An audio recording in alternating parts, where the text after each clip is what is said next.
ఓం సదాశివసమారంభాం వ్యాసశంకరమధ్యమాం అస్మదాచార్యపర్యంతాం వందే గురుపరంపరాం. జ్యోతిషాస్త్రాన్ని భావితరాల వారికి ప్రసాదించిన ఋషుల యొక్క పాదపద్మాలకి నమస్కారం చేసుకుంటూ, అలాగే నాకు జ్యోతిష విద్యను నేర్పిన గురువర్యులు జ్యోతిష బ్రహ్మ కీర్తిశేషులు శ్రీ ఈరంకి సూర్యనారాయణమూర్తి గారు, సూర్యశ్రీ దైవజ్ఞ గారి యొక్క పాదపద్మాలకి నమస్కారం చేసుకుంటూ, ఓం శ్రీ మహాగణాధిపతి నమః, శ్రీ గురుభ్యో నమః, హరి ఓం. వీక్షకులందరికీ నమస్కారం. తులారాశి వారికి ఈ వారం మిశ్రమమైనటువంటి గ్రహస్థితి గోచరిస్తూ ఉన్నది. అష్టమ గురుని యొక్క స్థితిగతులు కొంత ప్రభావాన్ని చూపుతాయి. అలాగే అర్ధాష్టమ రవితాలకు స్థితిగతులు, పంచమ శనేశ్వరుడు, భాగ్య కుజుడు, ఇలా 8, 9 స్థానాలు, 4, 5 స్థానాల్లో కొంత వ్యతిరేకమైనటువంటి గ్రహాలు ఉన్నాయి. అయితే షష్ఠ స్థానం ముందు ఉన్నటువంటి రాహు చంద్రులు యోగిస్తూ ఉండగా శుక్రుడు భృగు షట్కముగా కొంత వ్యతిరేకంగా ఉన్నారు.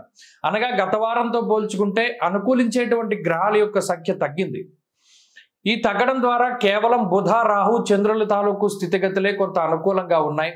దీనివల్ల ఏంటి అంటే ఆరోగ్యపరమైనటువంటి విషయాలు ఎక్కువగా ప్రభావితం చెందుతూ ఉంటాయి. ఏదైనా వైరల్ ఫీవర్లు కానీ, చర్మ సంబంధిత సమస్యలు కానీ, వెన్నుపాముకి సంబంధించిన సమస్యలు, కంటికి సంబంధించినటువంటి అనారోగ్యము, ఇటువంటివి చాలా ఎక్కువగా బాధిస్తూ ఉంటాయి. మీతో పాటు కాకుండా మీ కుటుంబ సభ్యులకి కూడా ఆరోగ్యపరమైనటువంటి ఇబ్బందులు వాటిల్లే అవకాశం ఉన్నది. కొంత ఆరోగ్యం పట్ల శ్రద్ధ అవసరం.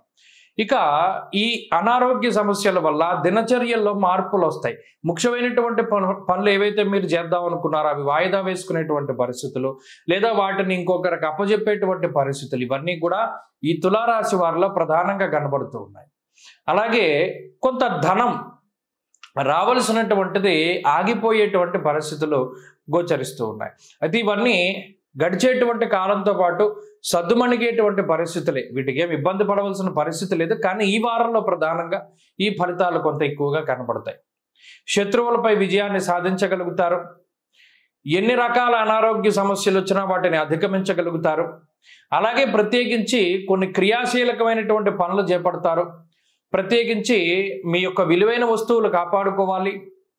అగ్ని వల్ల కానీ, దొంగల వల్ల కానీ, అలాగే పై అధికారుల వల్ల కానీ కొంత మానసిక అశాంతిని అనుభవించడానికి అవకాశం ఉంటుంది. ఈ విషయాలను దృష్టిలో పెట్టుకోవాలి.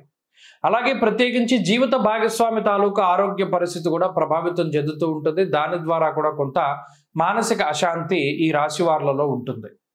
అంతేగాక సంతానానికి సంబంధించినటువంటి విషయాలపై ఎక్కువగా శ్రద్ధ పెడుతూ ఉంటారు. ప్రత్యేకించి ఎంత కష్టమైనా కొన్ని పూర్తి చేసుకోవాల్సినటువంటి పనులు ఉంటాయి, వాటి మీద ఎక్కువగా దృష్టి పెడతారు. ఈ వారంలో కొంత శారీరక శ్రమ కనబడుతూ ఉన్నది.